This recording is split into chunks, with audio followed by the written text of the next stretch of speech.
right, ladies and gentlemen, welcome back to the International Conference on Indonesian Culture, Iconic 2021. And now we are going to have our fourth plenary session, the last session of today, that will be entitled Cultural Recharge. The speaker on this session will be Miss Geisha Desiregar from Good School Jakarta and Mr. Afrizal Malna from Academy Jakarta. And now I would like to invite the moderator of our fourth plenary session, Mr. Syarif Maulana from Universitas Katolik Parahyangan. Ya, terima kasih Mbak MC. Yes, so yeah, time is yours, Mr. Syarif Maulana. Thank you. Oke, pada sesi kali ini kita akan bahas tentang cultural recharge sebagai plenary session yang terakhir dalam International Conference on Indonesian Culture ini. Dan bersama kita sudah ada Mbak Geisha Desiregar dan Mas Afrizal Malna. Halo Mas Afrizal, sudah bisa on kah? Halo Mas Ari, terima kasih. Oke ya. Ya, oke. Jadi di bagian cultural recharge ini kita akan membahas kira-kira bagaimana pegiat komunitas ataupun kantung-kantung kebudayaan itu merespons pandemi, bagaimana mereka tetap bertahan, tetapi juga bagaimana mereka dapat menjadikan ruang-ruang kebudayaan ini sebagai tempat untuk orang-orang mungkin bisa semacam memulihkan keadaan, melepas stres gitu semasa pandemi, dan juga bagaimana tetap bisa berkegiatan. Nah, di sini ada dua pembicara yang kira-kira bisa mewakili dua bidang seni begitu ya, walaupun saya kira tidak terbatas pada bidang seni tersebut ya. Yang pertama adalah Mbak Geisha Desiregar, ini bisa dikatakan sebagai ya representasi ya, katakanlah begitulah, dari seni rupa gitu ya. Ini saya bacakan sedikit CV-nya karena CV aslinya itu panjang sekali ya, bisa satu sesi tersendiri kalau dibacakan gitu. Jadi aku baca highlight-nya saja gitu. Geisha Desiregar adalah koordinator subjek artikulasi dan kurasi di Good School Jakarta, kurator, juga penulis dan pengurus kegiatan seni. Geisha Desiregar terlibat di penulisan buku Mengeja Fixer 2021, pembacaan kolektif seni Indonesia dalam 10 tahun terakhir. Lalu Mas Afrizal Malna, kita katakan saja representasi dari teater gitu ya, walaupun nanti pembahasannya bisa begitu luas. Ya ini saya kira orang besar ini sudah tidak perlu disebutkan lagi ya CV-nya, tetapi saya pada karya-karya terbarunya saja yang 2021 ada Morning Slanting to the Right, diterbitkan oleh Reading Sideway Press Melbourne, dan Tembakan Dalam Masker terbitkan oleh Indonesia Tera Yogyakarta tahun 2021, dan sejak 2020 menjadi anggota Akademi Jakarta dan menjadi tokoh seni pilihan majalah Tempo 2020. Ya, kira-kira begitu. Mungkin kita sapa dulu. Halo Mbak Geisha. Halo, selamat sore semuanya. Salam kenal. Terima kasih Mas Syarif atas pengantarnya. Oke. Ya, Mas Afrizal juga apa kabar ya? Semoga sehat semua. Dan kita akan mulai presentasinya karena tadi saya lihat presentasinya Mbak Geisha itu ada 50 slide gitu ya. Jadi mungkin ya karena di sesi terakhir ya Mbak Geisha, jadi boleh ya sampai lebih. Tapi ya mungkin bisa di singkat-singkat karena kita bakal lebih banyak diskusi, dan presentasi Mas Afrizal juga kalau saya tidak salah dalam bentuk Google Sheet gitu ya, walaupun mungkin itu draft ya, tapi kalau iya itu akan sangat avant-garde ya Mas Afrizal ya. Oke. Kita mulai dari Mbak Gesyada dulu kali ya. Silakan mau di share sendiri atau bagaimana? Oke, aku akan share screen. Waktunya tadi aku diingetin sama penyelenggara sekitar 20 menit. Jadi izinkan saya mau share screen kan. Sudah terlihat? Belum, masih loading. Sudah? Ya, sudah. Oke. Jadi selamat sore semuanya. Perkenalkan, nama saya Gesyada. Di sini saya mewakili Good School Ecosystem Jakarta. Karena saya bukan dari latar belakang akademis ya, jadi sebagaimana judulnya, presentasi ini akan sedikit ambiar dan sedikit gagal tidaknya saya kembalikan lagi ke teman-teman, tapi ini akan lebih ke cerita dari praktek-praktek kami dan juga jadi judulnya adalah perizinan untuk gagal dan ambiar komunitas seni sebagai tempat berbagi dan pulih. Bagaimana yang disebut dengan gagal dan ambiar gitu ya. Jadi ketika ya kita semua mengalami gitu sejak Maret 2020 pandemi, dan dimana tuh memaksa kita membuat hal-hal di luar kebiasaan kita. Kita harus menjadi familiar untuk hal-hal tidak familiar, dan ketika kita bekerja untuk hal-hal yang tidak familiar itu tentu dalam adaptasinya ada banyak kegagalan, ada banyak keambiaran. Dan jika saya coba ilustrasikan pada praktek kami gitu di Good School, ini saya coba men-search di grup WhatsApp kami gitu. Kata waduh, maaf, gagal, dan skip. Itu salah satu kata yang pasti banyak banget terulang ketika kita harus dihadapkan sama kebiasaan-kebiasaan baru dalam penyelenggaraan kolektif gitu. Jadi ya misalkan kayak adaptasi dengan Zoom, maaf gue nggak sadar tadi gue jadi host, maaf nggak bisa ikutan karena tentu kebiasaan dan juga kesibukan orang-orang semakin berbeda-beda, terus juga kegagalan, gagal pergi, gagal bikin pameran, terus kemudian skip ketika kita sangat mengerjakan suatu banyak hal gitu. Jadi kita akan kisahnya seputar ini gitu. Dan izinkan saya juga menggunakan apa itu Good School. Jadi ini lokasi kami di Jagakarsa di Jakarta, dan jika kita zoom, tempat ini dulunya adalah futsal yang kemudian kami sulap menjadi rumah kami yang baru. Dan jika teman-teman mampir ke Good School Jagakarsa, inilah yang pertama kali kan teman-teman lihat sederetan geng aman tadi. Dan jika teman-teman mungkin malam-malam ke tempat kami, inilah yang teman-teman mungkin akan lihat. Oh sebentar, saya lupa masukkan untuk share screen dengan sound. Oke, sudah loading. Oke. Ditinggal mobil. Ini kolaborasi Mas Nur, petugas penyanyi kami, dan Opang, perancang grafis model 3D. Mereka bikin konser Tiny Desk sendiri di meja depan Good School. Jadi mungkin itu yang teman-teman akan lihat pada pre-pandemi ataupun di masa-masa sekarang. Jadi kami adalah Good School yang didirikan oleh 3 komunitas di Jakarta yang telah saling bekerja sama sebelumnya selama bertahun-tahun. Jadi ada Grafis Suruhara, Serum, dan Ruang Rupa. Ini Ruang Rupa, ini lokasi dulu kami di Tebet, seperti terlihat banyak banget keambiaran, ini komunitas seniman. Terus ini juga Serum, dulu merupakan alumni mahasiswa seni rupa UNJ, dulu ngontrak bareng, bikin program, bikin kegiatan. Inilah dulu wujud-wujud nginep bareng ya pada saat mereka mahasiswa, dan sekarang udah tua-tua, udah berkeluarga. Dan ini dulu potret kurang lebih seperti bagaimana Serum.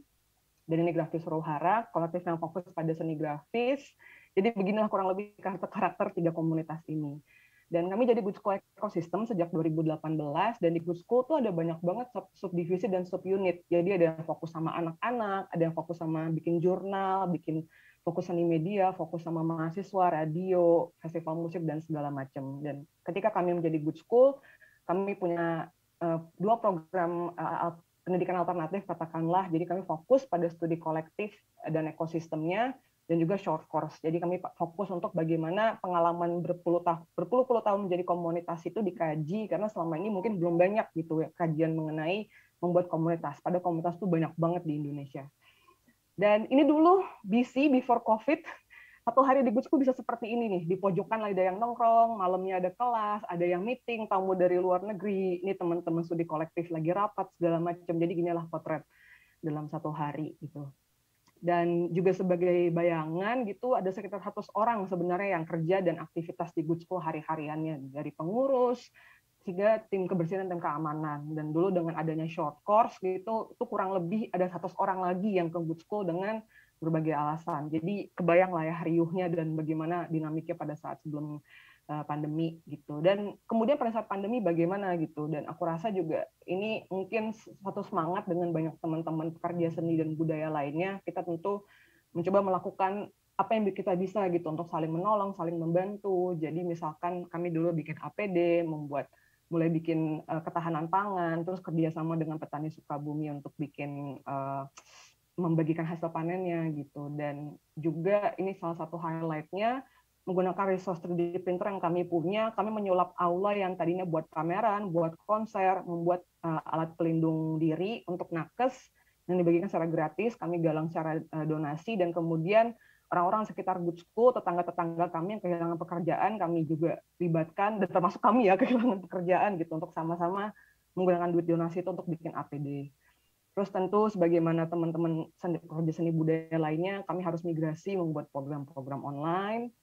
Terus juga akhirnya dari teman-teman Serum Art Handling, divisi yang fokus pada penanganan karya seni dan produksi pameran, harus kemudian bersiasat gitu mendalami 3D membuat pameran secara virtual gitu. Dan ini salah satu program-programnya, dan tentu pengaruh juga kepada teman-teman seniman yang ada di Good School gitu.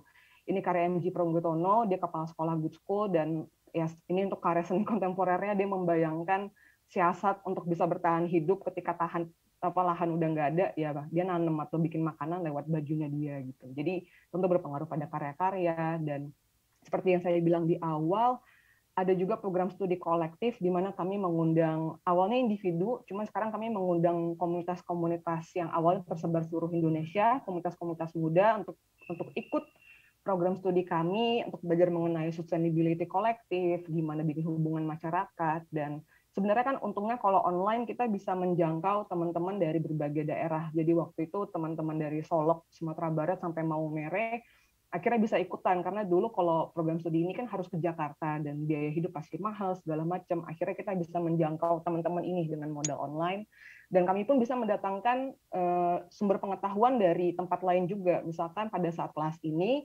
kami kolaborasi dengan para seniman, desainer, preset-preset dari Bauhaus Jerman, dan ini dikolaborasikan dengan ini kolektifnya Kecoa Timur dari Surabaya, dan mereka mengkombinasikan ritual tradisi daerahnya gitu untuk kemudian mensakralkan air gitu. Jadi ini salah satu ritualnya, semuanya minum air bersama. Dan saat ini yang sedang berlangsung, kami membuka program studi kolektif ini untuk di luar Indonesia. Kami nggak mau bilang internasional, tapi lebih ke interlokalitasnya, dan syaratnya cuma berdasarkan time zone. Dan kenapa time zone? Itu karena alasan praktikal aja gitu loh, karena untuk mengikuti program ini kita harus ngacuin dengan time zone kita, dan kita membatasinya lewat time zone.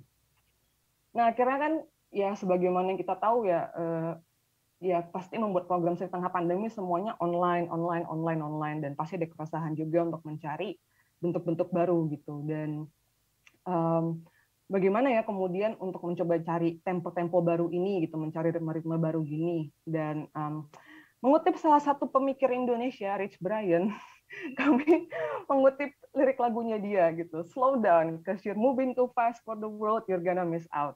Pelan-pelan lah, karena kalau kita bergerak terlalu cepat untuk dunia ini, kita akan melewatkan banyak hal.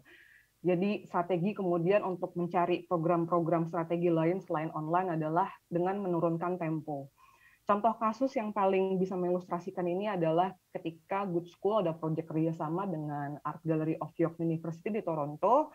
Kami harusnya residensi selama 2 tahun, jadi tahun pertama kami sempat mengunjungi teman-teman di sana, para kolaborator kami, tapi kemudian tahun kemarin kami nggak bisa berangkat tentu. Kalaupun di online kan, seperti terlihat di sini, zona waktunya sangat jauh ya. Jadi di sini jam 9 malam, saya jam 9 pagi. Dan kemarin juga ada masalah-masalah terkait kalau kita berangkat. Vaksinnya bagaimana? Karena waktu itu, saya dan teman-teman waktu itu kedapatannya Sinovac, dan kita harus kayak ganti pemain sementara gitu loh, untuk cari teman-teman yang punya vaksin yang AstraZeneca, tapi juga kemudian kita estafet tugas lah. Cuman di tengah-tengah kami menanti kami bisa berangkat ke sana, apa yang bisa kami lakukan supaya tidak kehilangan momen ini gitu loh. Karena 2 tahun tuh waktunya bisa cepat bisa tidak gitu, dan strategi online seperti tidak bisa terlalu dilakukan dengan zona waktu yang sangat berbeda ini gitu. Akhirnya karena Good School kami punya modul modul exercise gitu, karya kami berupa modul kebanyakan judulnya kolektif as a school, kolektif sebagai sekolah, di mana biasanya tuh kalau bisa ketemu langsung itu semacam FGD, kita akan menanyakan mereka pemilikan aset-aset yang ada mereka punya, value kolektifnya, cara mereka bertahan, ekonomi segala macam. Nah, cuman karena kami tidak bisa untuk ketemu langsung dan mewawancarai mereka, strategi seperti apa yang kemudian bisa ibaratnya bahasa Inggrisnya asynchronous gitu loh, tidak dalam waktu yang sama tapi bisa saling bertukar pengetahuan gitu. Akhirnya kami membuat buku workbook berdasarkan modul kolektif eskul itu, dan karena kami punya banyak sumber daya seniman dan sumber daya penulis, kami mencoba bikin ibaratnya kayak buku-buku zaman TK gitu loh. Jadi isian, membuat kolase, terus kemudian pertanyaan-pertanyaannya seputar hal-hal yang pengen kami tahu dari kolektif-kolektif atau komunitas seni mereka. Jadi mengenai ekonomi, mengenai bagaimana mereka melihat publik, isu-isu yang mereka hadapkan. Jadi kami desain buku ini dengan online juga karena kami waktu itu nggak bisa bertemu gitu. Kami desain masing-masing, kami bagi tugas. Setelah kami revisi segala macam, pastikan grammar segala macamnya benar. Desainnya kami kirimkan ke Toronto, mereka yang mencetak dan mereka yang mendistribusikannya ke kolaborator-kolaborator kami di sana. Jadi kami bayangkan karena isinya sangat padat, pertanyaannya banyak, pasti sangat reflektif. Dan kami bayangkan juga ketika pandemi itu, ketika sendirian kan itu pasti jadi saran-saran reflektif. Jadi akhirnya sudah dicetak di sana, mereka akhirnya terima, dan inilah yang mereka isi gitu loh, dengan waktu yang kami bayangkan. Deadline-nya paling pas kita ketemu lagi ya. Jadi istilah ini take your time, dan kita akan bahas ketika kami ketemu di sana. Dan akhirnya bulan kemarin karena sudah bisa berangkat, vaksinnya aman, kami akhirnya pameran di sana. Semua gambar-gambar coret-coretan tuh kami terjemahkan jadi mural, jadi kolase, dan kemarin juga akhirnya dihadiri juga oleh perwakilan dari KBRI Toronto. Dan kemudian kan dengan tadi ya pola-pola yang berbeda, kerja-kerja yang berbeda, mungkin teman-teman juga bertanya gitu loh, strategi-strateginya, kenapa sih kami mau ngerjain ini gitu, dan apa sih magnetnya untuk bisa tetap solid ini. Jadi amunisinya cara kerja di Good School adalah kami menggunakan sistem lumbung. Jadi kami punya 3 komponen. Pertama ada Good School, ibaratnya sebagai di mana kami menyimpan sumber daya pengetahuan, ada Art Collective Compound, tempat ada galeri, program-program fokus pada anak-anak, pada mahasiswa, itu bagian artistiknya, dan juga ada bagian penggalangan dana, sustainability, yaitu di RUKS. Jadi kami mengerjakan karya-karya komisi juga, ibaratnya secara legal pun dia sebagai PT, dan hasil-hasil dari program-program dan 3 komponen ini kami store ke lumbung. Jadi nanti misalkan ada proyek komersial, atau ada project commission work dari pemerintah gitu, kami bisa dapat profit dari situ, itu yang kemudian mendanai proyek-proyek artistik ataupun proyek-proyek pengetahuan, karena kita tahu pasti yang kaitannya dengan riset, kaitannya dengan penciptaan itu selalu yang biasanya ngabisin dana gitu, meskipun ada juga kita bisa hibrid, tapi itulah pola yang kami gunakan di komunitas kami.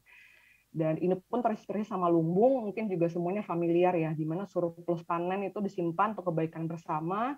Hal ini untuk melayani kesejahteraan jangka panjang dengan berbagai sumber daya, kepedulian bersama, dan diatur melalui serangkaian nilai, ritual, dan prinsip organisasi.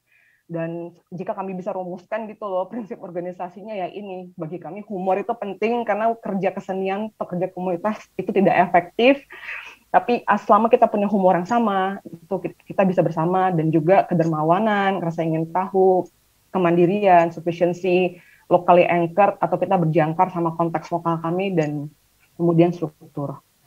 Jadi hal lain tentu kenapa yang bikin kami bisa ingin bekerja bersama ya, karena ada kebutuhan ruang untuk inisiasi sesuatu. Tantangan berkomunitas di Jakarta adalah ruang pasti, karena ruang mahal, ruang sempit, dan gimana akhirnya kita bisa kita berbagi bersama nih ruang ini, karena kita tahu challenge kita, tantangan utamanya adalah ruang gitu. Jadi ya di sini misalkan dia musisi muda, dia bisa di sini ketemu anak-anak dan mengajari mereka bikin lagu. Misalkan ini dia sehari-harinya kerjanya apa, tapi dia punya hasrat jadi DJ. Dia bisa menjadi DJ di acara ini. Terus kemudian tempat kami untuk bisa makan-makan bersama, bisa untuk melakukan performance. Jadi ya itu ya, berbagi bersama surplus ruang ini. Terus juga ada Good Site di tempat kami, di ruang sebelah Good School, yang dimana itu bisa kami sewakan untuk teman-teman untuk jadikan studio sama kantor, karena lagi-lagi ya ruang itu pasti masalah untuk semua pekerja seni dan budaya. Dan juga magnetnya lagi adalah bekerja dengan ritme kami sendiri gitu loh, yang tentu kerja di komunitas caranya beda dengan di birokrasi atau misalkan di korporasi gitu loh. Kita punya keuntungan untuk bisa bekerja dengan ritme masing-masing kami. Misalnya di sini ini ada RB, dia langsung aja kerja bisa dangdutan bersama gitu loh. Jadi di ruang yang sama dia kerja, dia tidur juga. Pada bubar ini. Dangdutan juga. Jadi di ruang yang apa ya? Dan ritme ini kan diatur juga gitu. Ada deadline, ada apa selalu bisa bersama. Terus kemudian misalkan ini yang pakai kerudung pink itu adalah admin finance kami, dia tulang punggung kami ibaratnya. Jadi pada malam dia, karena kami punya program short course fashion branding dan dia punya hasrat untuk belajar fashion, akhirnya dia mengalokasikan waktunya di malam hari setelah bekerja untuk mengikuti short course ini gitu, yang diampu oleh Monica Hapsari. Dan juga dengan itu, dengan ketika ritme berbeda-beda, kami percaya kita harus memberikan akses atau remote control kepada siapapun. Dalam artian misalkan di foto ini gitu loh, ada banyak banget anggota kami yang sudah berkeluarga, punya anak, dan anak-anaknya tertarik di bidang seni. Jadi misalkan kita berikan panggung kepada mereka nggak mau turun juga nggak apa-apa, biarkan mereka bermain. Jadi dengan memberikan membuat mereka bisa bekerja dari masing-masing, kita pun juga membukakan akses dan remote control pada siapapun. Namun konsekuensinya adalah ya pasti akan ambiar, pasti akan berantakan. Tapi ambiar dan berantakan itu tidak apa-apa gitu, karena bagi kami kolektif itu sebagai sekolah, dan kalau kita pakai analogi itu, dia itu tempat untuk kita yang mengizinkan kita untuk gagal dan nggak apa-apa, coba lagi gitu. Jadi misalkan juga jika kita melihat kolektif sebagai sekolah, ini salah satu yang misalnya bisa kita ambil gitu, misalnya prinsip literatur lokal oleh Ki Hajar Dewantara. Jadi misalkan ada tentang di depan, ini yang saya artikan sendiri gitu ya, jadi di depan memberikan contoh, di tengah membangun inisiatif dan kerja bersama, dan di belakang memberikan dukungan. Pada dasarnya komunitas seni pasti akan melakukan hal ini gitu loh. Dia memberikan contoh, misalkan kayak pasti ketika proyek pandemi itu ada teman duluan yang dia punya pengetahuan dan dia mengajarkan pada kami gitu loh, gimana cara bikin APD face shield ini gitu loh, dengan 3D printer yang nggak semua orang tahu gitu misalkan. Terus kemudian si teman yang kemudian membayangkan, wah pandemi ini ayo kita bikin APD gitu, dia kan membangun inisiatif dan kerja bersama. Dan kemudian teman-teman yang punya jejaring untuk mencari donatur, teman-teman yang punya jejaring kemudian menghubungkan kami dengan nakes dan segala macam, dia memberikan dukungan. Jadi kurang lebih praktek ini, prinsip ini juga ada gitu pada komunitas-komunitas seni. Dan juga kepala sekolah kami bikin analogi ini gitu loh. Pada saat kita mulai berkolektif, sejak saat itu pula kita mulai sekolah. Karena yang kami lihat misalkan di sekolah itu ada guru, di kolektif ada teman belajar, atau di komunitas ada teman belajar. Di sekolah ada kurikulum, di kolektif ada lokal culture-nya. Kayak tadi, pasti malam ada karaokean, pasti malam ada dangdutan untuk melepas lelah. Di sekolah ada ranking, di kolektif ada penghargaan dan kesempatan. Di sekolah ada tes, di kolektif ada pembagian peran dan tanggung jawab. Di sekolah ada raport, di kolektif ada evaluasi. Di sekolah ada pendaftaran, di kolektif ada regenerasi dan jaringan baru. Di sekolah ada kelulusan, di kolektif ada tujuan. Maka dari itu kami menyatakan kolektif is a school gitu. Dan juga hal ini juga lumayan resonate dengan salah satu kutipan dari Muhammad Faisal yang meneliti tentang generasi muda di Indonesia. Dan ini sering banget salah kaprah gitu loh. Apakah komunitas kolektif itu co-working space? Nah, ini cukup menjelaskan gitu loh. Kolektif itu tidak bisa transformasikan menjadi co-working space karena keduanya punya semangat yang berbeda. Ruang-ruang kolektif atau ruang-ruang komunitas gitu loh, dia akan menjadi oase bagi anak muda yang kian merasa terasing di tengah segala gegap gempita gitu, kultur populer yang diorkestrasi oleh pasar global gitu. Nah, jadi kalau kita tadi membayangkan itu ya, ada apresiasi, kegagalan tuh diizinkan, salah-salah tuh diizinkan, keambiaran tuh diizinkan, dan juga bagaimana kami sebagai kolektif menghargai itu dan mengapresiasi itu. Jadi ketika saya cari juga di sejarah-sejarah rekaman jejak grup WhatsApp kami yang tentu semakin gegap gempita ketika pandemi gitu loh. Selain tadi ya ada pengakuan kesalahan, kegagalan, keambiaran gitu loh. Pasti akan ada apresiasi juga gitu loh. Misalkan saya cari itu kata-kata thank you, kata-kata sip, kata-kata keren, kata-kata aso itu juga saling diberikan kepada teman-teman dalam koordinasi dan kerja bersamanya gitu. Jadi selain juga kegagalan dan keambiaran harus dirayakan, apresiasi terhadap teman yang sudah susah-susah bersama pada kita juga perlu dilakukan gitu loh. Jadi sekalian juga penutupnya cerita kisah kerja-kerja kolektif ini yang dari kami, tentu kami hanya salah satu dari sekian banyak kolektif di Indonesia. Ini juga kami sajikan dalam buku Mengeja Fixer, tadi sempat disebutkan juga oleh Mas Syarif gitu loh, yang dimana kami sebagai studi kolektif akhirnya kami membuat penelitian terhadap 53 kolektif selama rentang tahun 1 dekade terakhir, dan cerita-cerita kegagalan ini, cerita bagaimana komunitas Indonesia tumbuh, bersiasat, dan berkembang disajikan dalam buku ini. Jadi terima kasih banyak atas waktunya dan mendengarkan cerita keambiaran dan kegagalan ini. Nanti kita akan ngobrol lebih banyak pada saat sesi tanya jawab. Jadi ini kredit fotonya, jadi terima kasih juga untuk Angga Wijaya, beberapa fotonya dari saya sendiri gitu loh. Hafiz Maha, Indra Ameng, Jin Panji, Sari Juliet, Teguh Safarizal, dan Zulfikar Arif. Jadi saya kembalikan lagi ke Mas Syar. Terima kasih Mbak Gesyada, ya menarik sekali ya. Terutama di bagian bahwa kolektif ini berbeda dengan co-working space ya. Mungkin kalau bisa pakai istilah co-working space itu agak motivasional ya, ada tujuan-tujuan yang terarah, yang mungkin lebih ke ekonomi gitu ya, sementara kolektif itu ya lebih demotivasional ya, menerima keambiaran, menerima kesementaraan gitu ya, momentum-momentum kecil gitu.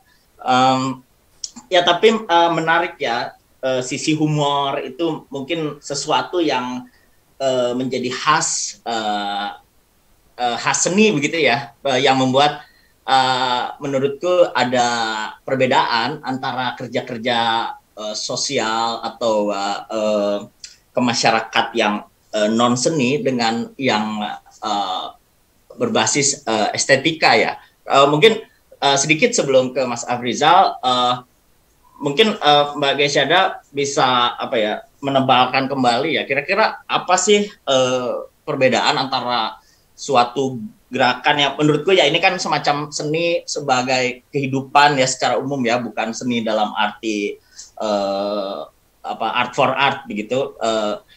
Bagaimana membedakan antara gerakan sosial yang misalnya berbasis pendekatan estetik ini dengan gerakan sosial non estetik ya, nggak pakai begitulah ya, tidak berbasis seni begitu. Gimana Mbak Gesyada?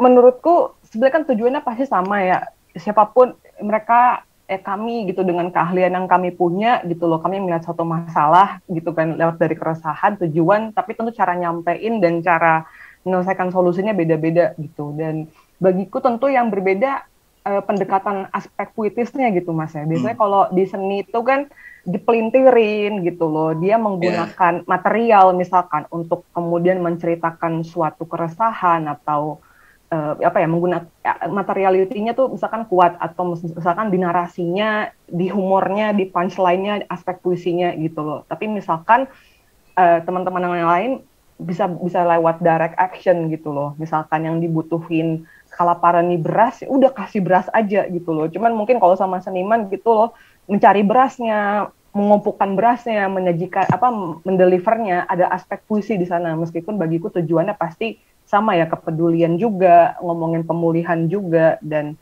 itu sih Mas kurang aku rasa ya yang pembedanya ya. Ya, dan untuk urusan perubahan ya tetap bisa besar ya dampaknya. Mungkin Mbak Gesyada juga tahu di Prancis dulu kan ada situasionis internasional ya. Mereka juga kan senang bercanda-canda dengan iklan gitu ya, di turnamen itu, tetapi ya bisa bikin revolusi juga ya. Jadi ya mungkin saya kira gerakan-gerakan Good School ini ya tentu bisa mengubah ya, walaupun tidak secara langsung pada maksudnya tidak seperti dinas-dinas sosial atau begitu ya, tapi lewat estetika gitu kira-kira.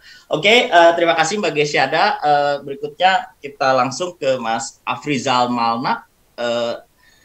Halo Mas Afrizal, mungkin bisa langsung di-share PowerPoint-nya langsung dari Mas Afrizal. Ditolong aja, Mas Arif aja. Oh, aku dapatnya yang ini, Google Sheet ini bener?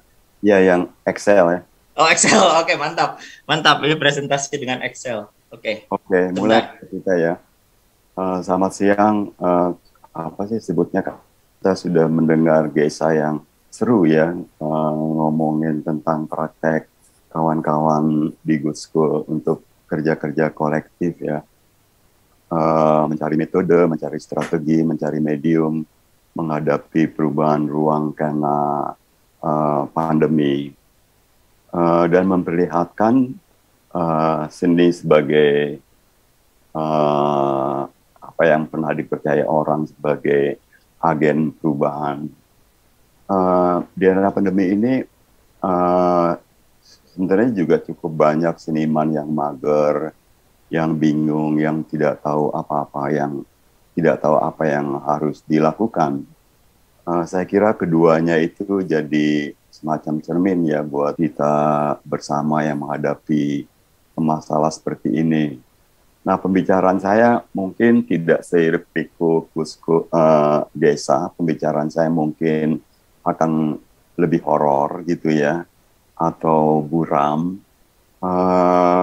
Saya berangkat dari riset yang dilakukan Edelman Trust Barometer yang melihat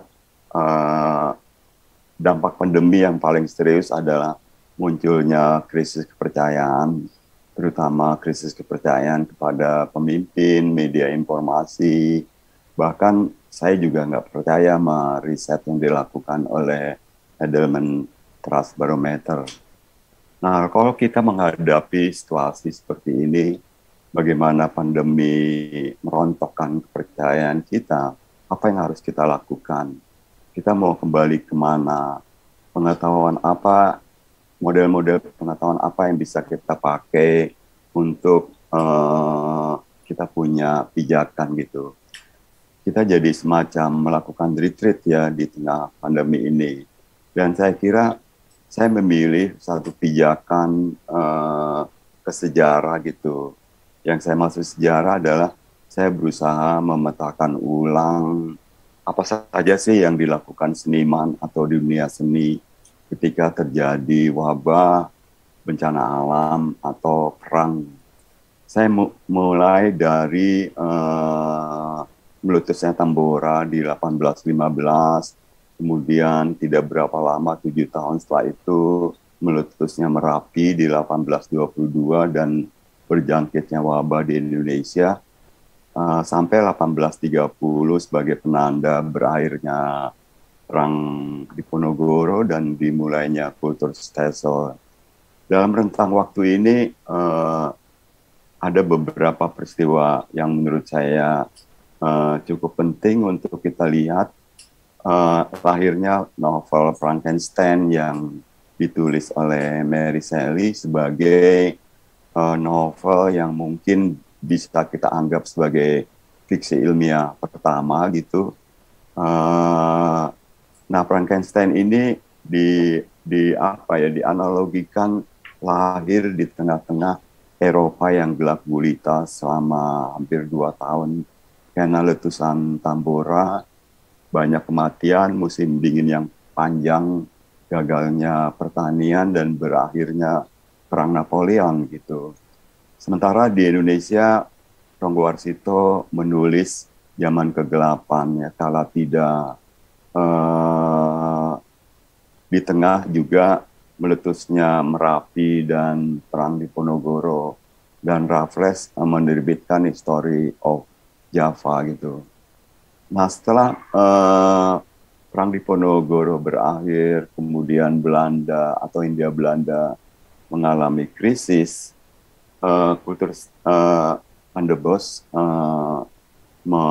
mencetuskan dia bayangkan satu koloni pertanian tanpa kemiskinan melalui kultur stelsel, dan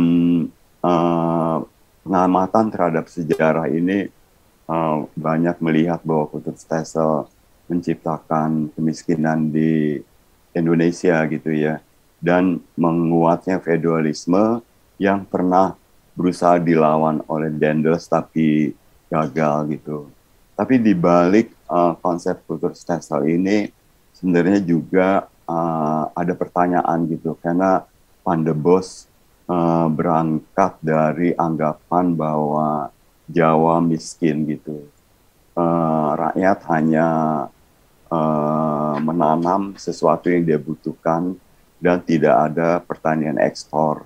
Jadi ketika Kulturstelsel dijalankan, kita baru mengenal pertanian ekspor dan bertani tidak semata-mata untuk memenuhi kebutuhan sendiri, tapi juga untuk mengeruk keuntungan ya. Dan Kulturstelsel juga mungkin juga ikut menguatkan tidak semata-mata feodalisme, tapi juga budaya korupsi, karena Kulturstelsel juga menguatkan pemerintahan desa yang korup gitu. Jadi ada perbedaan yang menarik pada rentang waktu ini, yaitu Ronggo Arsito menulis Zaman Kegelapan, sementara Mary Shelley menulis Frankenstein. Dan sekarang saya kira kita berada di tahap kedua dari Frankenstein lewat revolusi 4.0. Kemudian saya ambil periode selanjutnya, yaitu rentang waktu dari meletusnya Krakatau ya. 1883, 1889 terjadi flu Rusia, dan 1914 Perang Dunia I dan flu Spanyol. Ini satu era yang menurut saya penting, karena pada era ini lahir beberapa gerakan.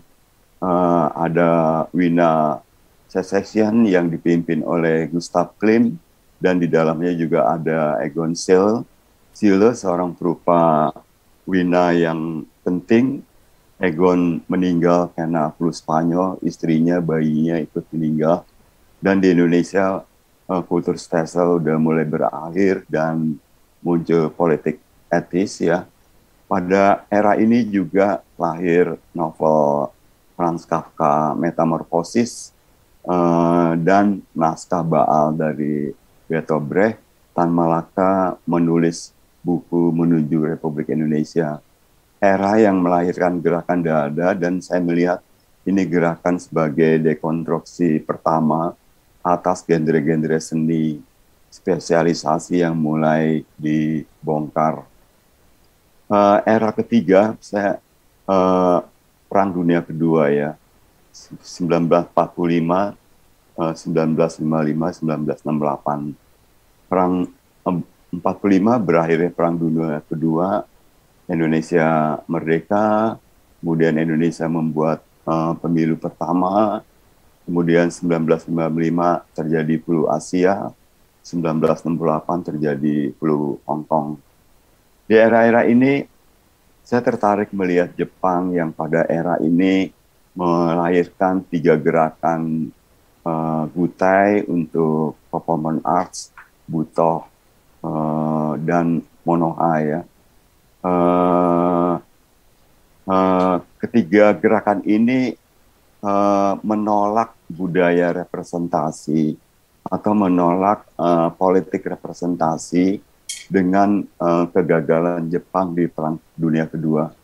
Untuk mereka kemudian menganggap kerja representasi dalam dunia seni adalah fasis gitu ya. Dan gerakan ini tidak semata-mata dilakukan oleh seniman, tapi juga Kaisar Jepang juga mengubah dirinya. Kaisar Akihito tahun 1959 dia melakukan desakralisasi terhadap kekaisaran Jepang dengan mengawini rakyat biasa ya. Dan pada era ini juga lahir eksonisme Wina, di mana seniman-seniman keluar dari galeri, meninggalkan gedung-gedung pertunjukan, dan bahwa seni ada di jalan. Ada Arte Povera yang merespon bagaimana krisis ekonomi, bagaimana seni bekerja menghadapi krisis ekonomi. Ada feminisme dan kemudian Fluxus. Saya kira ini era dekonstruksi kedua ya, terhadap genre seni yang kian masif ya, dan penggunaan teknologi yang juga sebagai medium berkarya yang semakin banyak dipakai, terutama komputer komunikasi yang pernah digunakan dalam Perang Dunia Kedua. Nah itu 3 era yang menarik bagaimana seniman menghadapi perang, bencana, dan wabah gitu. Wabah ini sekarang mencoba dilihat sebagai bagian dari krisis global, di mana efek antroposen atau antroposin dari aktivitas produksi manusia itu mengubah, menciptakan krisis global untuk kita semua, terutama setiap tahun menumpuknya berton-ton sampah, sisa makanan kita, sampah plastik, sampah elektronik, dan kemudian memunculkan strategi-strategi baru di sekitar ekonomi sirkularnya. Dan teknologi digital menjadi bagian dari masa kini kita.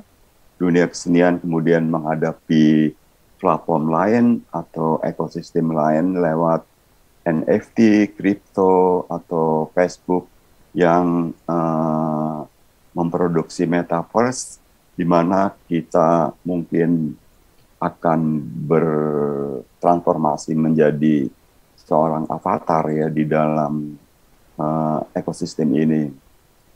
Nah, pertanyaan saya adalah menghadapi pandemi seperti itu adalah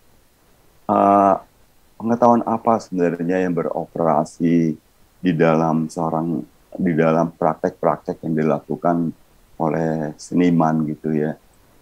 Sistem pengetahuan lokal apa yang bisa dibaca ulang gitu. Saya kemudian tertarik memang untuk melihat ulang sistem pengetahuan lokal kita,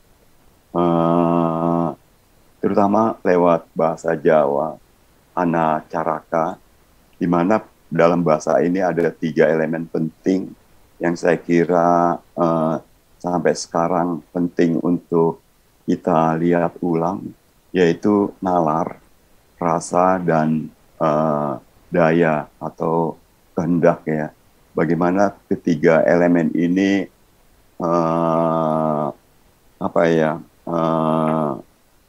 berada dalam dinamika tertentu untuk tujuan-tujuan tertentu gitu. Beberapa sumber mengatakan bahwa rasa menjadi jembatan ya untuk bagaimana antara nalar dan kehendak itu berada dalam dinamika yang seimbang gitu. Menurut Dick Hartoko, konsep rasa ini berbeda dengan konsep rasa dalam bahasa Indonesia ya. Rasa ini jadi semacam melepaskan realitas dari kemelekatan ego kita gitu. Bagaimana realitas dilepaskan dari konstruksi makna dan seterusnya, atau mungkin ini rasa adalah satu praktek atau satu kerja, satu interaksi yang non representasi mungkin, atau non persepsi gitu. Untuk di Hartoko ini jadi semacam jalan, rasa itu jadi semacam jalan estetik untuk memperluas horizon kesadaran kita. Mungkin ini ikut membantu pertanyaan Sarif tadi ya, bedanya antara praktek kolektif di kesenian dan di dunia sosial ya. Saya juga tertarik untuk melihat simbol-simbol. Tadi juga di Good School ada tumpeng gitu ya. Tumpeng sebagai gunungan, dan biasanya di atas tumpeng itu ada cabai, ada bawang, ada telur. Di beberapa sesajen kita, tidak hanya di Jawa, ya hampir selalu ada cabai, bawang, dan telur gitu. Saya kira ini sistem pengetahuan lokal yang menurut saya menarik, bagaimana leluhur kita membuat analogi kosmologi atau analogi asal-usul dengan sesuatu yang dekat dengan kita gitu. Seperti cabai, kalau dibelah dia di dalamnya ada rongga yang kosong, dan di dalam rongga yang kosong itu ada bibit-bibit. Dia seperti rahim gitu. analogi terhadap asal-usul atau kosmologi dengan cara seperti ini, menurut saya memunculkan satu gema puitika yang lain gitu ya, untuk bagaimana nenek moyang kita punya satu gambaran untuk melihat asal-usul, atau pada bawang sebagai satu lingkaran dari kulit luar ke kulit ke kulit dalam sebagai satu pematangan, dan juga telur sebagai apa ya, sebagai evolusi, sebagai keberlanjutan.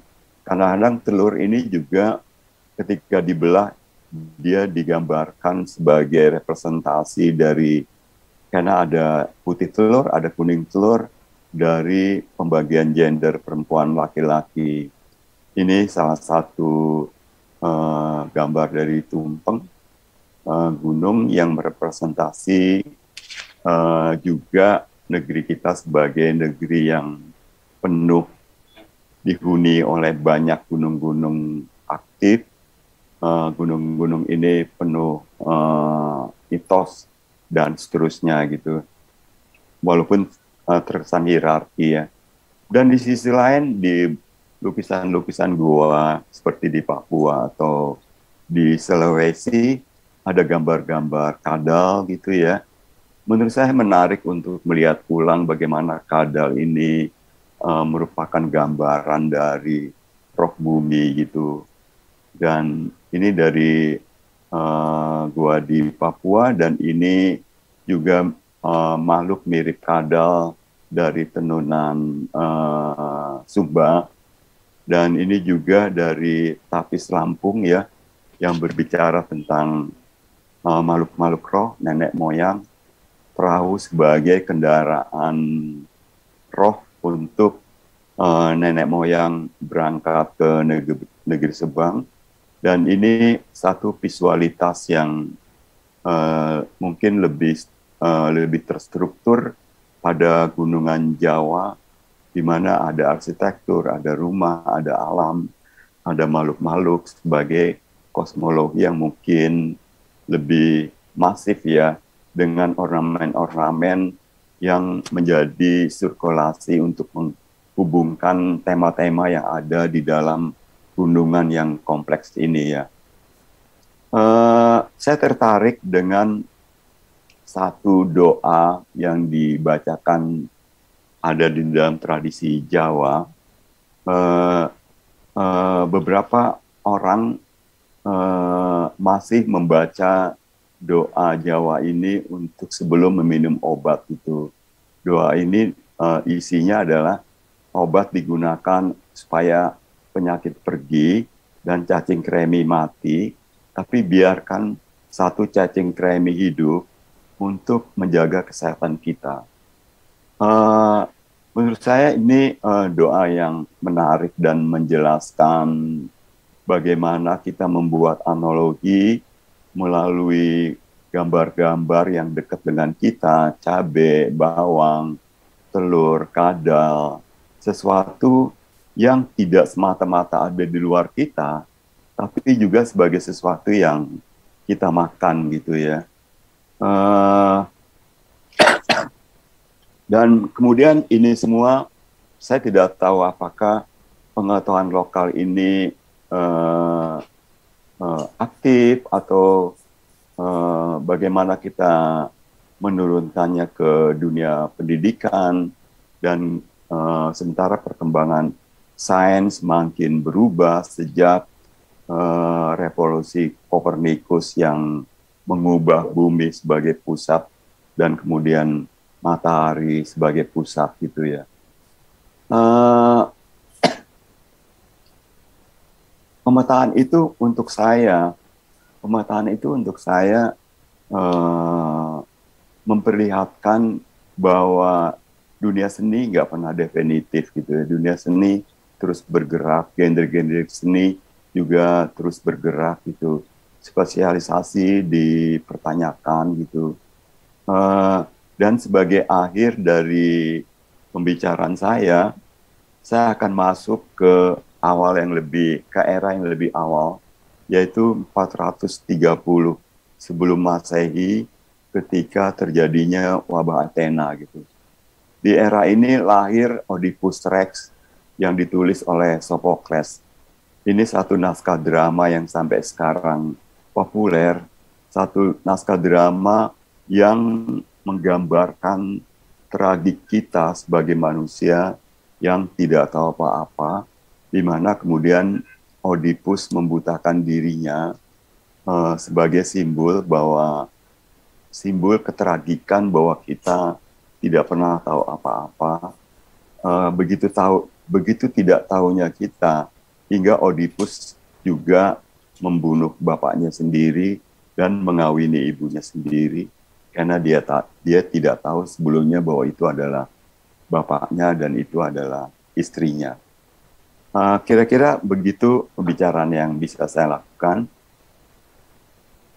Oke, terima kasih Mas Afrizal. Wah, ini apa ya? Saya tercengang dengan presentasi menggunakan Excel ini ya. Sementara saya ataupun mungkin beberapa teman yang saya tahu itu berusaha presentasi itu agar kelihatan megah, estetik, begitu ya. Tapi ini cukup Excel saja, walaupun tadi aku ngobrol sama Mbak Gesyada sedikit, ya inilah laporan ya, kan Excel identik dengan laporan, tetapi ini laporan kebudayaan gitu, laporan pengetahuan juga. RAB kebudayaan gitu. Oke, Mas Afrizal, mungkin kita ngobrol sebentar sebelum mungkin para peserta atau audiens ini bisa bertanya melalui kolom chat atau buka mikrofon. Tadi berhubung sudah disinggung soal Tan Malaka, ya seperti kita tahu Tan Malaka dalam Madilog itu mengkritik logika mistika gitu ya, sebagai sesuatu yang kurang lebih mesti dalam beberapa hal digantikan oleh dialektika, dalam beberapa hal oleh positivisme gitu, yang ia sebut sebagai pusaka dari Barat gitu, yang ia mengakui itu sendiri. Tetapi dalam presentasi Mas Afrizal tadi kelihatannya logika mistika ini juga mesti ditinjau lagi gitu ya, dalam arti ya mungkin dalam beberapa hal keterpisahan kita dengan logika mistika itu mungkin jangan-jangan keterpisahan juga dengan alam begitu ya. Ya sehingga ya bawang, cabai dan telur, kebijaksanaan itu mesti ini lagi ya mungkin dibangkitkan kembali. Ya kelihatannya ini juga di Barat mulai muncul ya istilah-istilah kayak ekoteologi gitu ya, keterputusan atau kehilangan sakralitas kita terhadap alam itu yang membuat masalah-masalah ekologi timbul, termasuk pandemi. Gitu. Gimana tanggapan Mas Afrizal terkait kemungkinan kembalinya logika mistika atau peninjauan itu? Ya, kita berada dalam posisi binar ya, karena tiba-tiba kita masuk ke satu era modernisasi yang dibentuk dalam lingkungan kolonial gitu ya.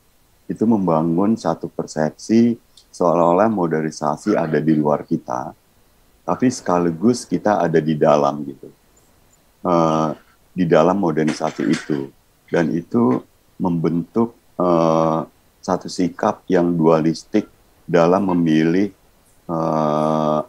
siasat atau strategi untuk membangun masa depan kita gitu. Sementara kalau kita melihat ke belakang, kalau aku baca di sumber-sumber yang mencoba membicarakan filsafat Nusantara, ada satu pandangan yang sangat kuat bahwa negeri kita adalah satu medan migrasi terus-menerus gitu, dari peradaban-peradaban besar, agama-agama besar, dan macam-macam. Nah, di tengah-tengah medan migrasi yang berlangsung terus-menerus ini, terjadi satu cara berpikir mungkin yang tadi disebut oleh Mas Arif sebagai mistika gitu ya. Jadi yang datang itu diadopsi terus-menerus, sehingga sebenarnya kita nggak pernah punya asal usul, kita nggak pernah punya hal yang bisa kita batasi bahwa ini asal usul kita. Karena semuanya beradaptasi menjadi masa kini gitu. Entah Baduy yang beradaptasi dengan datangnya Islam, Sunda yang beradaptasi dengan datangnya Hindu, dengan datangnya Islam, semuanya menjadi masa kini pada eranya gitu. Dan saya kira mistika kayak begini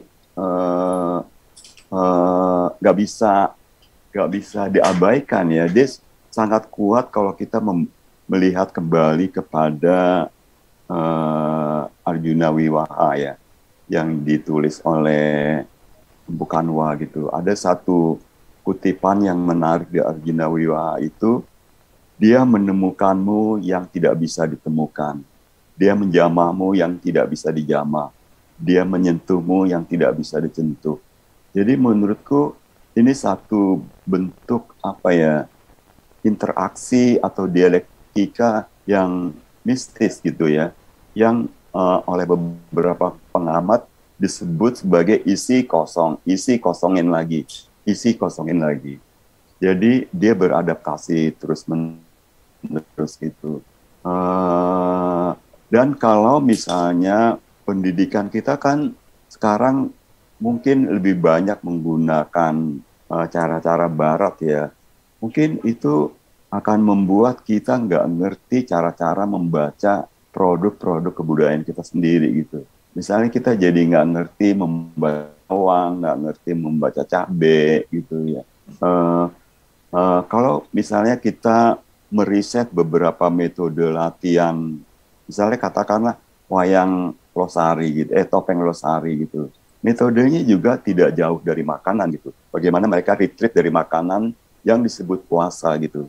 Misalnya makan nasi yang hanya pakai garam, makan semuanya cabai hijau semua, atau tidak makan, hanya minum air putih, atau puasa di lantai atas untuk mengalami ruang 3 dimensi.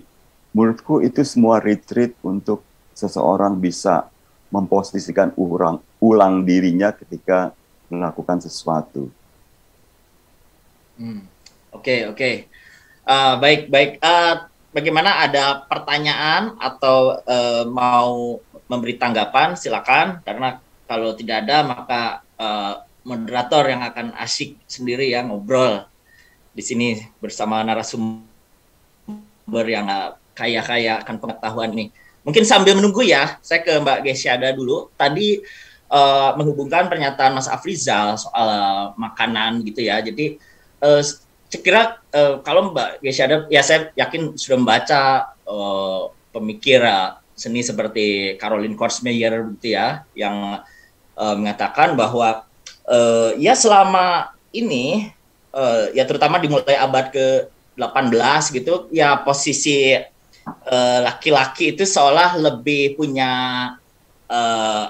kuasa terhadap seni gitu ya. Makanya seniman secara kuantitas seolah-olah lebih banyak laki-laki itu, katanya karena salah satunya seni yang biasa digeluti perempuan itu adalah memasak ya pada masa itu, sementara memasak itu dianggap lower sense karena penciuman, pengecap itu harus dekat dan berkaitan dengan objek saja gitu ya. Nah, tetapi oleh Korsmeyer kemudian dibela ya bahwa ya sebenarnya kalau ngomongin seni itu abadi, ya makanan itu juga abadi ya, dalam arti kegiatan makan gitu.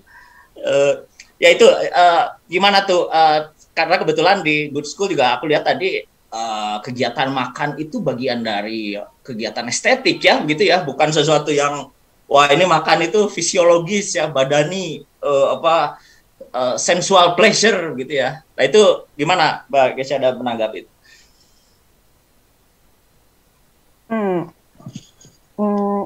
Sebenarnya gimana ya, kalau misalkan ngomongin kebutuhan, sebenarnya kami sih nggak terlalu melihat atau mengkritisi dari teori ya. Biasanya kan kalau kerja-kerja di seni itu kan sangat instingtif berdasarkan kebutuhan gitu kan, dan ya dasarnya kan kayak ketika kami sebagai komunitas katakanlah jadi suatu keluarga gitu atau gimana kan, kebutuhan kami apa aja sih gitu loh, ya sandang, papan, pangan misalnya gitu loh. Oke, kami udah punya papan nih, kami udah punya ruang gitu, terus kami bekerja, melakukan aktivitas kami gitu loh, dan tentu butuh ya kayak sesuai judulnya hari ini cultural recharge, kita butuh ngisi ulang daya si ulang tubuh kami ya. Jadi sesederhana itu sih gitu loh. Dan juga di Good School misalkan yang bisa masak ya dari siapapun gitu loh, nggak pada satu identitas atau satu karakter tertentu. Yang dia senang masak, dia yang memasak pada saat itu gitu sih. Jadi kami lebih ngeliatnya kayak tadi ya, misalkan kalau kita ngelihatnya lagi ke kultur lumbung, di mana itu cara pengelolaannya ada satu ritual, ada suatu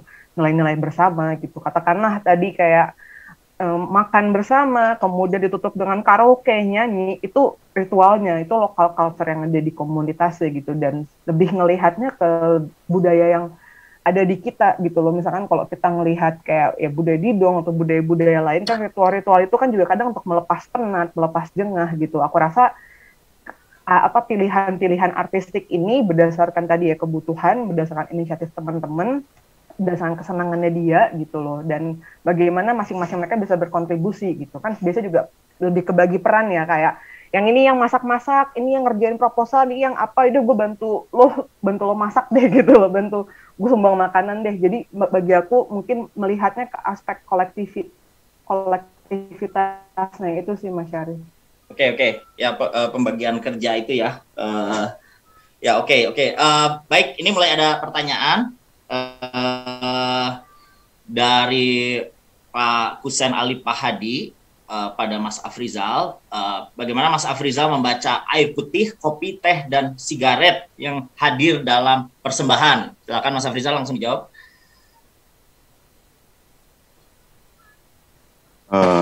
Saya kan pengalaman membaca saya pengalaman berhadapan dengan kesenian gitu. Jadi saya cenderung membaca dengan imajinasi gitu. Ya selalu menarik kayak kopi, air putih, dan sigaret gitu ya. Satu bening, yang satu hitam, yang satu berasap gitu. Untuk saya ini satu instalasi yang saya nggak bisa membaca, karena itu memang kita perlu gitu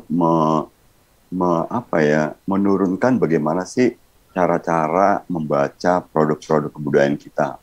Ambil satu contoh gitu. Di tahun 60-an adik saya kena wabah cacar gitu ya. Oleh dokter dia divonis bentar lagi meninggal. Karena cacar itu sudah sampai ke lidahnya. Jadi lidahnya udah diserang cacar. Dan kemudian ibu saya tiba-tiba memanggil dukun untuk menyembuhkan adik saya. Dan yang menarik yang dilakukan dukun itu adalah di kolong tempat tidur di bawah adik saya tidur, terbaring, itu dipasang satu baskom berisi air, ada cermin, ada sumbu kompor, dan ada sapu lidi gitu. Untuk saya itu instalasi yang menarik gitu. Tapi yang menarik adalah bagaimana dari situ kemudian tiba-tiba adik saya sembuh. Seminggu kemudian tempat tidurnya hitam karena cacarnya mulai rontok dan dia sembuh. Dan saya nggak bekerja, dan saya tidak mengerti bagaimana itu bekerja gitu. Begitu, maaf saya tidak bisa menjawab ya.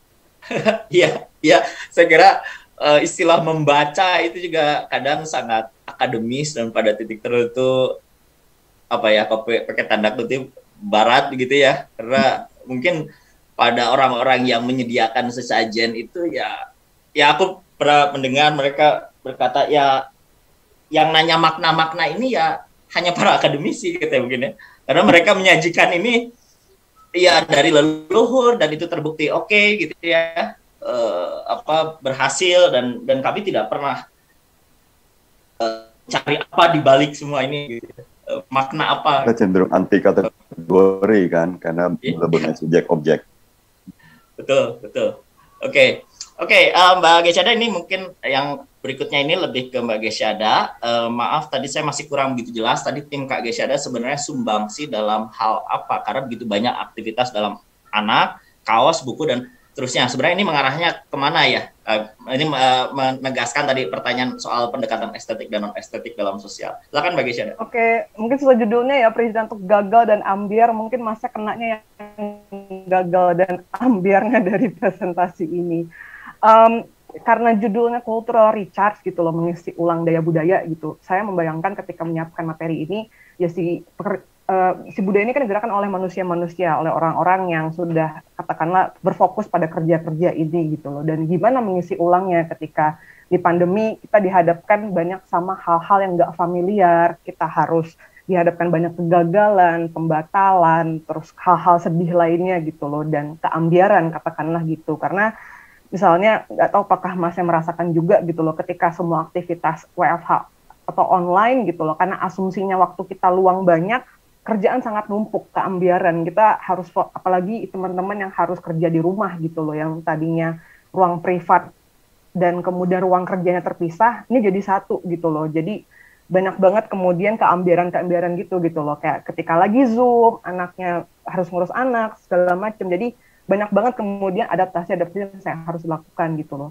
Pada kesempatan kali ini mengenai cultural recharge yang ingin kami bagikan adalah nggak apa-apa kegagalan keambiaran itu gitu loh. Jadi karena kan begini ya, cara kerja di birokrasi atau korporasi itu sangat mengutamakan efisiensi, sangat mengutamakan kesuksesan gitu loh. Kita selalu ditagih achievementnya apa, harus sukses, harus tepat waktu, apa segala macam gitu. Tapi dalam pengalaman di komunitas kami gitu loh, dan juga saya rasa dalam kerja-kerja budaya gitu loh, ya kita ingin mengajukan bahwa ya kita boleh untuk gagal dan nyoba lagi. Keambiaran itu tidak apa-apa gitu loh. Karena misalkan dalam contoh di komunitas kami gitu loh, dengan begitu banyak yang dilakukan, begitu banyak kegiatan, ada 100 orang lebih yang terlibat, harus bagi tugas segala macam, hal itu tentu rentan dengan keambiaran dan kegagalan tadi gitu loh. Jadi lebih ke angle bagaimana kita bisa mengisi ulang energi-energi kita untuk melakukan kerja budaya. Saya rasa satu gitu loh, toleransi dan kesadaran untuk bahwa nggak apa-apa gitu loh untuk gagal dan si ambiar ini gitu loh, karena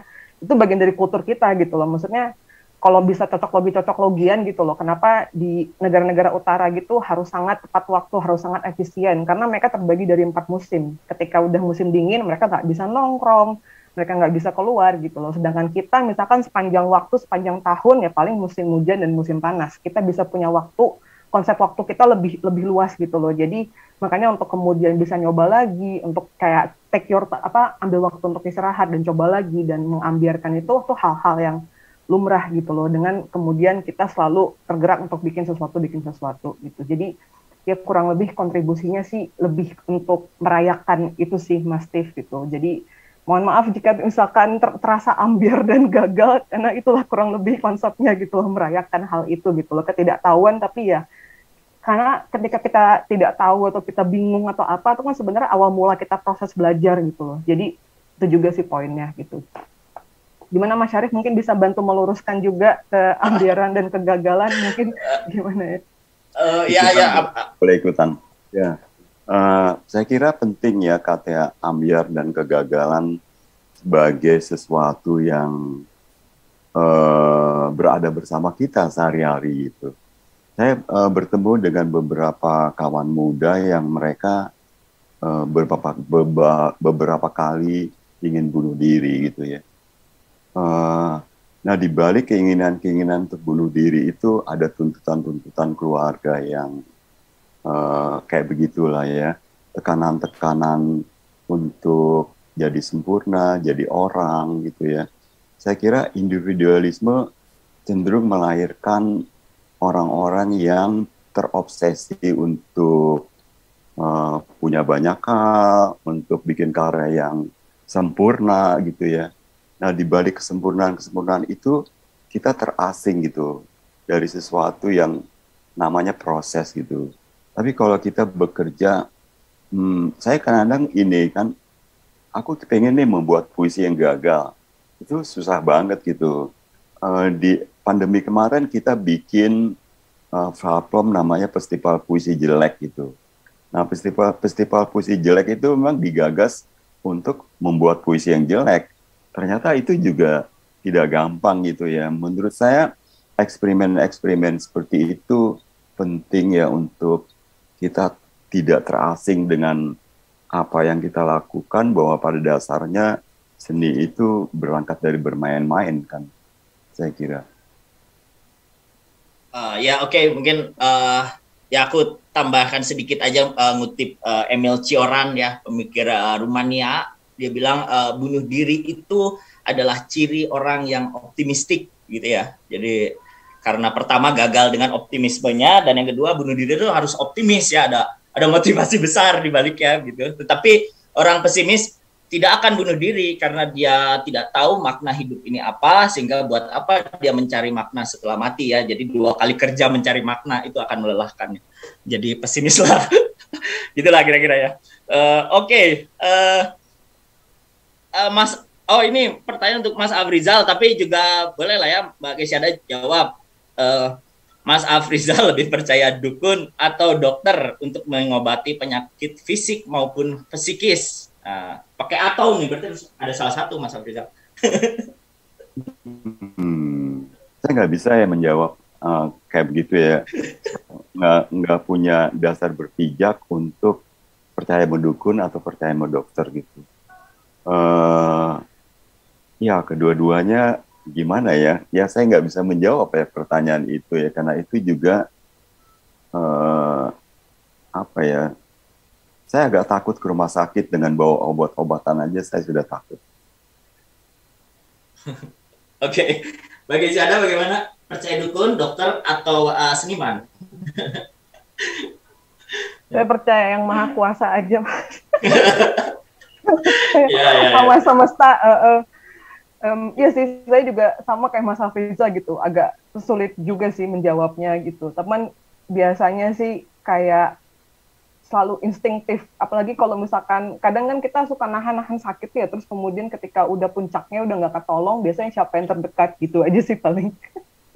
Ya, mungkin pertanyaan atau ini agak menyulitkan berbicara ya, karena saya kira tergantung kasusnya juga ya. Apa kalau kecelakaan berat gitu ya, yang mungkin kalau ke dukun agak lama gitu ya, tapi kalau dokter kan mungkin ada tindakan-tindakan medis yang cepat gitu ya. Jadi saya kira juga tergantung, atau juga para pembicara ini ya kembali ke kata Gesyada tadi, kembali ke maha kuasa aja ya gitu ya. Kan buktinya tadi yang cacar juga bisa sembuh dengan beberapa sesajen gitu ya. Jadi tergantung apa yang sedang dipercaya pada masa itu. Oke. Ya ada lagi silakan. Kita masih ada waktu 15 menit. Silakan, mungkin ada yang mau berpendapat lewat open mic, silakan. Mungkin Prof Bujo ada komentar? Tidak ada, oke. Mungkin aku ini aja ya, ngobrol-ngobrol aja ya. Ke Mas Afrizal dulu deh. Jadi kemarin-kemarin itu sempat ada perdebatan ya tentang filsafat Indonesia di website Antinomi. Kebetulan pengelolanya beberapa anak-anak filsafat UGM gitu. Ya waktu itu debatnya lebih ke bahwa ada yang namanya filsafat Indonesia itu dalam versinya Mbak Saras Dewi dari UI, dalam arti di abstraksi dari tari-tarian gitu, arsitektur yang ada di Nusantara begitu. Sementara beberapa teman dari UGM itu mengatakan bahwa filsafat geografis itu tidak penting, karena yang penting adalah pemikiran apapun selama bisa memecahkan problem kontemporer, sehingga tidak penting apa itu filsafat Indonesia, filsafat Jerman, filsafat Belanda gitu ya, selama ya karena dianggap ada universalitas dalam cara berpikir gitu. Nah kalau tadi dari pemaparannya Mas Afrizal sekilas dari menunjukkan bahwa ada banyak pemikiran yang masuk, pengaruh-pengaruh kebudayaan yang masuk ke Indonesia, sehingga apakah penting gitu untuk merumuskan hal-hal seperti filsafat Nusantara atau estetika Nusantara, sementara ada keberatan tertentu terhadap konsep-konsep geografis ini, atau ya anything goes aja lah, lebih tepat filsafat di Indonesia, estetika di Indonesia. Gimana tuh tanggapan Mas Afrizal? Ya susah ya kalau kita melihat filsafat sebagai identitas ya, atau pengetahuan sebagai identitas. Saya ingin melihat ada dua pernyataan yang penting ya, atau dua pernyataan yang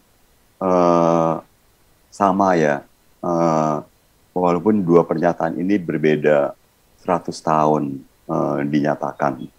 Pertama dari Johannes van der Bos gitu ya, yang mengatakan jangan pernah lupa, ini tahun 1830 ya, sebagai yang menciptakan kultur Stelsel.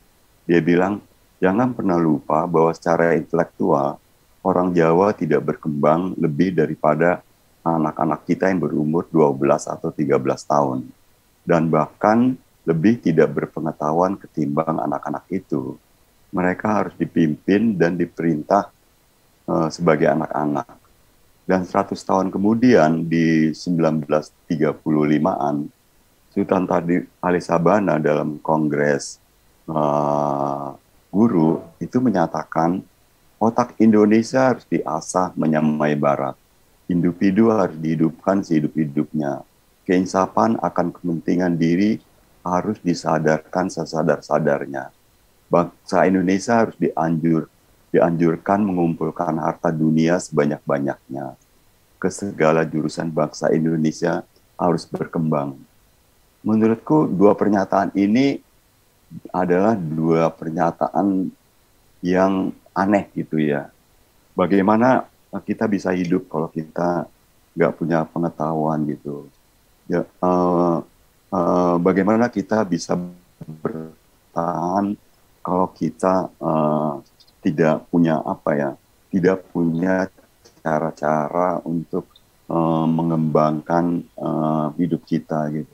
Dua pernyataan ini untukku memperjelas bahwa ada pengetahuan yang bergerak atas nama modernisasi masuk ke kita, dan pengetahuan itu tidak berusaha digunakan sebagai instrumen untuk membaca apa yang berlangsung di sini gitu. Saya tidak tahu juga apakah filsafat yang berkembang di Indonesia adalah filsafat karena dibentuk oleh geografi kita atau oleh apa gitu. Tapi kalau saya melihat penelitiannya Claire Hort atas 3 era kebudayaan Indonesia,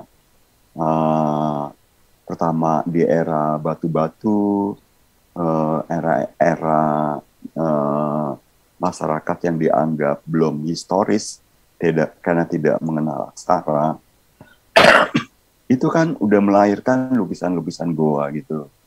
Apakah lukisan-lukisan goa itu tidak bisa kita lihat sebagai teks gitu ya, sebagai aksara juga gitu. Dan kemudian berkembang ke era batu hingga munculnya candi-candi gitu ya di era Jawa Tengah gitu. Dan yang menarik adalah bagaimana Claire Hort melihat perbedaan antara Jawa Tengah dan Jawa Timur sebagai bagaimana peradaban kita merespon penggunaan medium atau perubahan medium. Bahwa pengetahuan yang disimpan menggunakan batu seperti candi itu, candi kan juga adalah perpustakaan ya, itu bisa hancur karena bencana, karena perang.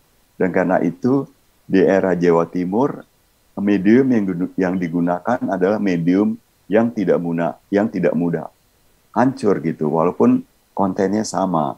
Medium yang digunakan adalah tari-tarian dan puisi, karena bahasa nggak bisa dihancurkan. Tari-tarian dia regenerasi terus-menerus gitu. Ini kesimpulan Claire Hort bahwa kebudayaan Indonesia terus bergeser dengan pergeseran medium yang digunakan, terutama dengan lahirnya wayang ya, sebagai satu sebagai suatu praktek representasi bagaimana peradaban atau kebudayaan kita menggunakan medium dalam menyimpan konten gitu, Mas Arief. Oke. Jadi memang di satu sisi sukar ya untuk merumuskan dalam tanda kutip filsafat atau estetika berdasarkan geografis, tapi juga perlu direspon ya berbagai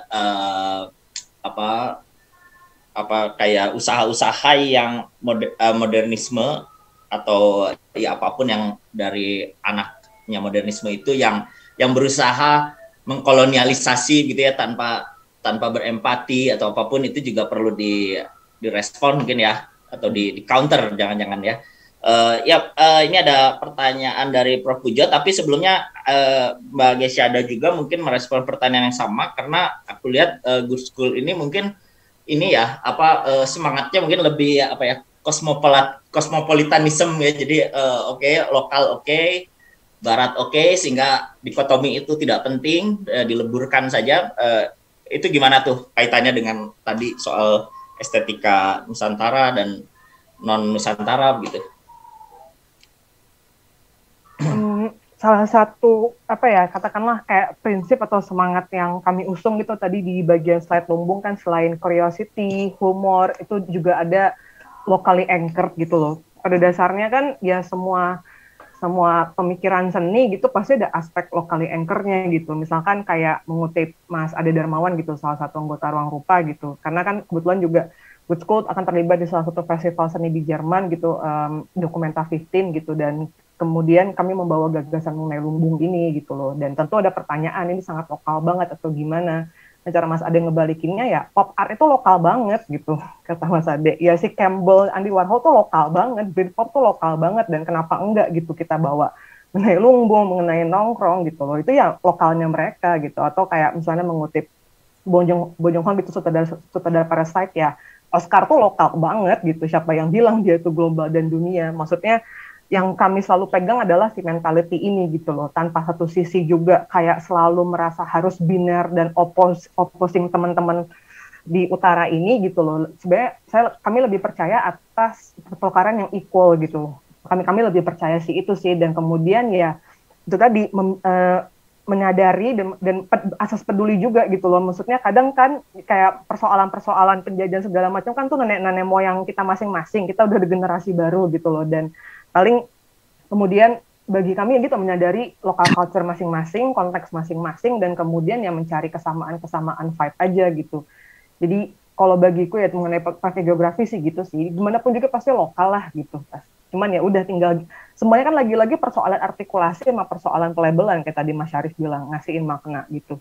Mungkin kayak di Good School yang kami berusaha coba juga dengan bikin studi kolektif adalah si bangun komunitas ini kan pengalaman yang sangat menubuh ya, embodied, instinktif gitu loh.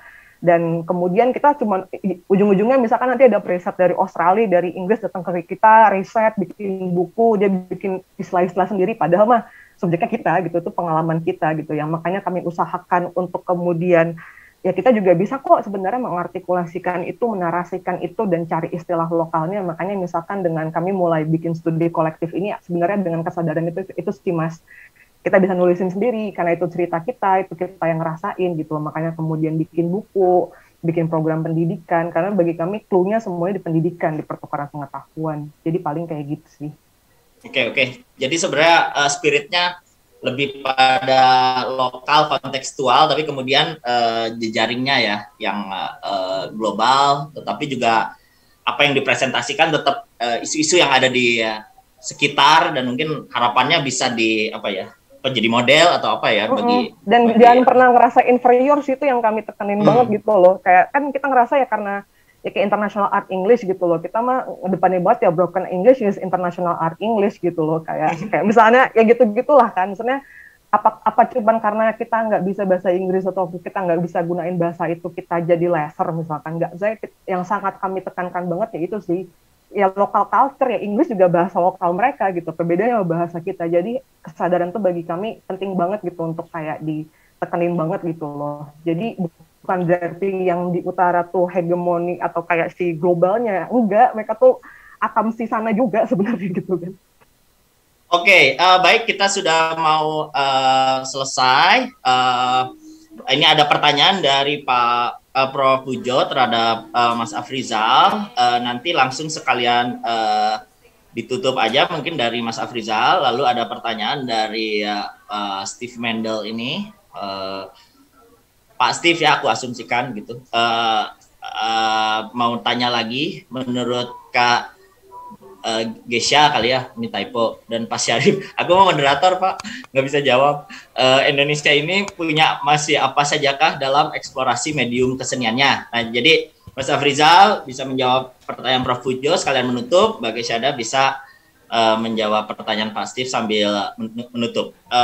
Oh ya, pertanyaan Prof. Pujonya belum saya bacakan ya, tapi kira-kira mengapa atau bagaimana Rangga Warsito dimasukkan dalam kolom yang sama bersama Tan Malaka? Semengerti saya, Rangga Warsito adalah mistik dan Tan Malaka adalah rasionalis material. Silakan Pak Mas Afrizal. Tan Malaka di era yang lain ya Mas, tidak di satu era di Rangga Warsito, dia di awal-awal abad 20, sementara Rangga Warsito di awal abad 19, jadi beda. Mungkin Mas Pujo salah melihat. Atau mungkin pertanyaannya kenapa dalam satu kolom gitu, seolah-olah satu kategori gitu ya? Oh gitu. Iya, kolom-kolom itu bukan kategori ya, dia sebenarnya catatan pribadi saya, Mas Pujo, Pak Pujo,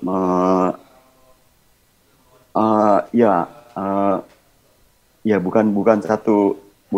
Memang dia satu kolom, tapi dia tidak serta-merta bisa dibaca sebagai satu kategori gitu, Pak Pujo. Dan item untuk mengisi garis waktu yang saya bikin sebenarnya bisa lebih banyak tuh. Jadi saya pilih seperti itu supaya pembicaraan tidak menjadi terlalu boring, cerewet gitu. Ya, mungkin lebih ke ini ya, justru menunjukkan kutub-kutub atau kemungkinan apa yang ada di sebagai respons ya, penanda zaman gitu ya. Ya, betul. Oke. Saya nggak tahu apakah orang seperti Mas Afrizal ini senang dengan closing statement ya, tapi terserah apakah bersedia dengan closing statement yang pasti sangat simplifikatif itu. Silakan Mas Afrizal. Masih membawa satu pertanyaan gitu ya. Pertanyaannya adalah bagaimana sih caranya berpikir? Mungkin itu aja penutupnya, Mas Arif. Oke. Ya, saya belajar filsafat, belajar berpikir, tapi saya juga lama-lama nggak tahu caranya sih sebenarnya. Betul. Maka apa kata Descartes kan, aku berpikir maka aku ada. Menurutku aku berpikir maka ya aku tidak ngerti. Menurut saya menjadi malah tidak ngerti. Oke ya. Mbak Gesyada sekaligus menjawab Pak Steve. Silakan, soal Indonesia punya apa saja dalam eksplorasi medium kesenian, sekalian menutup mungkin ya. Oke, makasih banget ya Mas Steve. Udah tadi aku appreciate juga Mas Steve menodong aku untuk meng-clearkan lagi dan kemudian buat pertanyaannya, thank you banget. Bagiku tentu banyak banget ya, tapi ini statement personal gitu yang aku rasa belum banyak ke-expose justru yang budaya-budaya luar Jawa ya gitu loh. Maksudku Jawaisasi, Java sentris itu memang masih kuat banget gitu dalam diskusi-diskusi budaya gitu. Misalkan kemarin aku terlibat dalam diskusi di Biennale Jogja gitu, yang Indonesia with Oceania gitu, dan itu aku ngerasa pengalaman itu seru banget karena aku akhirnya bisa ngeliat karya-karya teman-teman dari Papua, dari Tidore, dari Momere. Nah bagi aku kemudian sebenarnya penggeraknya ada gitu, yang mengkajinya ada, tapi aku rasa kayak dalam forum-forum besar yang mengatakan Indonesia atau segala macam, mungkin visibilitasnya mungkin belum terlalu terjangkau radarnya gitu loh. Bagi aku sebenarnya yang ngulik itu banyak banget sih gitu loh, kayak sebenarnya dalam generasiku ya gitu, generasi milenial Indonesia gitu.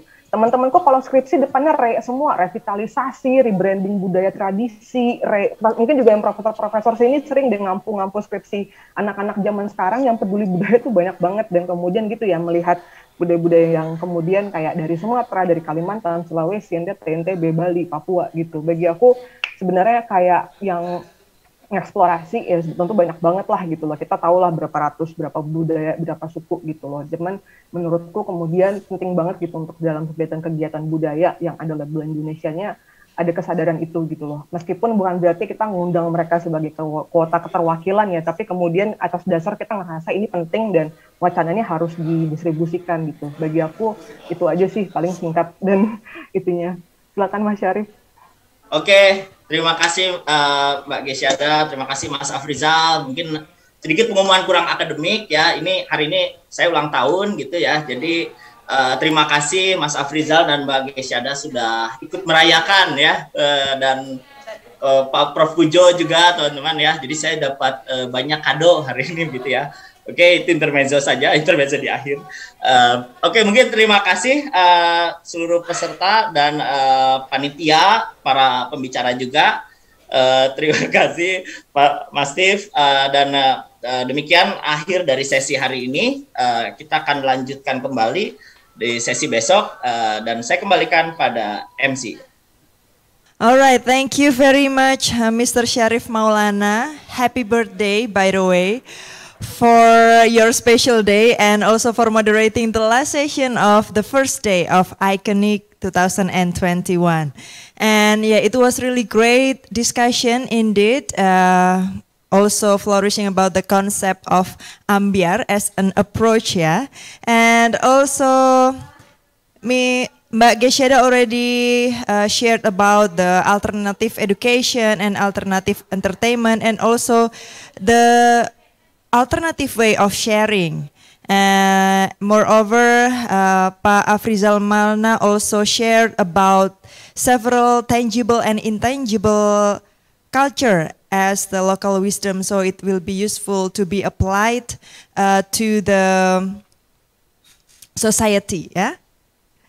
Okay. So thank you very much, Mr. Syarif Maulana, for moderating the last session of today. Yeah, you're welcome. All right. So ladies and gentlemen, this is the end of today's event. I do really appreciate everyone's participation today.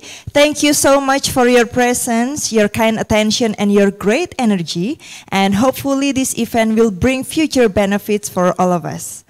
I'm Sekarsari signing out. Hope to see you again tomorrow on the second day of the event, Iconic 2021 at 9 a.m. Western Indonesian time. And the room will be open 30 minutes before the event, so you can join by 8:30. Once again, thank you so much and see you. Wassalamualaikum warahmatullahi wabarakatuh. Shalom, Namo Buddhaya, Om Santi Santi Om.